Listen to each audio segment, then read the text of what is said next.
बिस्मिल्लाहिर्रहमानिर्रहीम। अस्सलाम वालेकुम रहमतुल्लाहि व बरकातुहू। जी प्यारे व्यूअर्स, कैसे हैं आप? अल्हम्दुलिल्लाह मैं खैर वफ़ियत से हूँ। उम्मीद करता हूँ आप सब भी खैर वफ़ियत से होंगे। आज के लिए बड़ी ही ज़ायक़ादार रेसिपी आपके लिए लेकर हाज़िर हो रहा हूँ।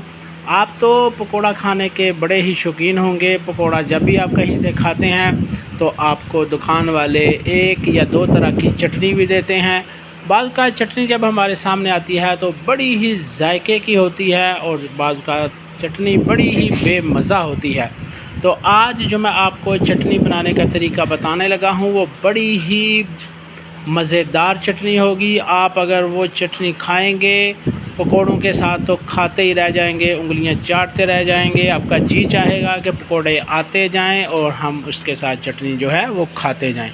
तो आइए चलते हैं, चटनी बनाने का तरीका मैं आपके साथ शेयर करता हूं। सबसे पहले आपने प्याज लेना है। याद रखें कि आप प्याज ग्राइंड भी कर सकते हैं, मगर कुंडा और डंडी के अंदर कूट कर जो मज़ा बनता है वो मज़ा जो है आपको कहीं से नहीं मिलेगा।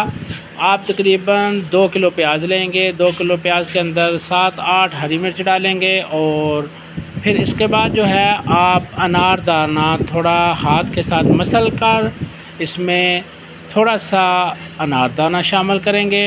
और फिर तीसरे नंबर पर आप जी इसमें हरा धनिया शामिल करेंगे। सबसे पहले आपने जो है वो प्याज लिया, प्याज के ऊपर हरी मिर्च डाली, फिर अनारदाना डाला, फिर आपने हरा धनिया डाला और उसे कूटना शुरू कर दिया। ये देखें कुंडी के अंदर हमने सारी चीज़ें डाल ली और डंडे के साथ इसको कूटना शुरू कर दिया। कूटने का फ़ायदा ये होता है कि अगर आप इसे किसी भी चीज़ के अंदर ग्राइंड करते हैं तो आपकी चटनी का जायका नहीं बनेगा, मगर कूटने में कमाल ये है कि कुंडा और डंडी में कूटने का कमाल ये होगा कि जैसे जैसे आप कूटते जाएंगे इसका मज़ा जो है वो दुबाला होता जाएगा। आसानी के लिए आप ग्राइंड तो कर सकते हैं, टाइम बचाने के लिए ग्राइंड कर सकते हैं, मगर कुंडा डंडी के अंदर जो इसे कूट कर चटनी का मज़ा बनेगा वो अपना ही मज़ा होगा।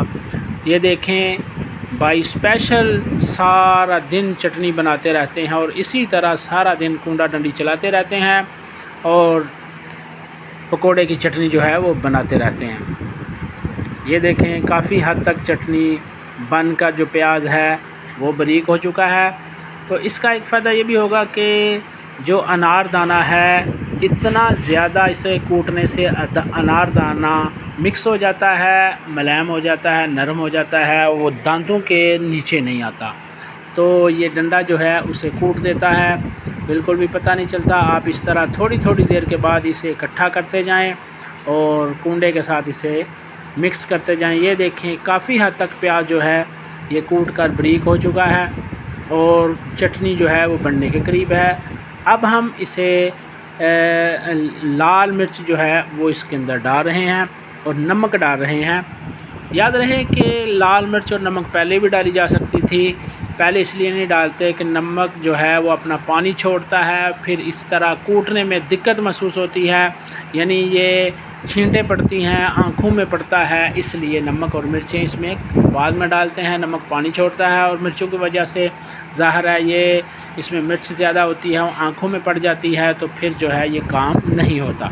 इसलिए बाकी चीज़ें पहले शामिल करेंगे, उसको अच्छी तरह कूट कर जब इस तरह का हो जाए प्याज तो फिर इसमें हम मिर्चें शामिल करेंगे और नमक शामिल करेंगे। बिल्कुल ये तैयार हो रहा है। इस मिक़दार तक आपने इसको मोटा रखना है, बहुत ज़्यादा ग्राइंड करके इसको बारीक नहीं कर देना।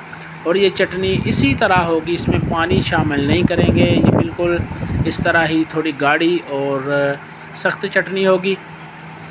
पानी वाली चटनी भी होती है, वो भी इसी से आगे से बनती है, मगर हम ये खुश्क चटनी बना रहे हैं पानी के बगैर वाली। ये जी हमारी चटनी बिल्कुल तैयार हो गई है, हर चीज़ इसमें पूरी है, हर चीज़ अपनी मिक़दार के साथ है। ये देखें चटनी हमने कुंडी से बाहर निकालना शुरू कर दिया है। इसी तरह आपने पकोड़े लेने हैं और चटनी थोड़ी सी डालनी है और उसे खाना शुरू कर देना है। आप एक दफ़ा ये चटनी खाएंगे तो खाते रहेंगे, वाह वाह करेंगे।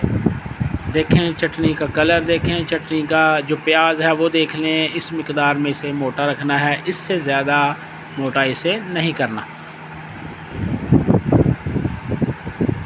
माशाल्लाह जी, चटनी हमारी बिल्कुल तैयार है। अब हम इसको चेक करते हैं। ये देखें, ये पानी वाली चटनी है प्लेट के अंदर जो फैली हुई है, और ये साइड पर जो है ये वो है जो हमने बनाई है। दोनों चटनियाँ इस तरह ये डाल कर देते हैं। हम इसे चेक करते हैं। ये पकोड़े हैं जी, पकोड़ा लगाते हैं, रोटी भी है, नान भी लिया हमने। तो ये चटनी हम चेक करते हैं, सख्त वाली भी, पानी वाली भी। अगर पानी वाली बनानी हो तो इसी में थोड़ा सा दही डालेंगे, हल्का सा पानी डालेंगे और वो पतली चटनी हो जाएगी, ताकि रोटी अच्छी तरह नरम हो सके और डुबो कर खाए जा सके। तो बड़ी ही मज़े की चटनी बनी है जी हमारी। इसी तरह आप भी ट्राई करें, आपको इंशाल्लाह मज़ा आएगा और आप याद करेंगे। ये हमारी रेसिपी थी। हमें दीजिए इजाज़त, मिलते हैं किसी अगली अच्छी वीडियो में। अस्सलामु अलैकुम व रहमतुल्लाहि व बरकातुहू।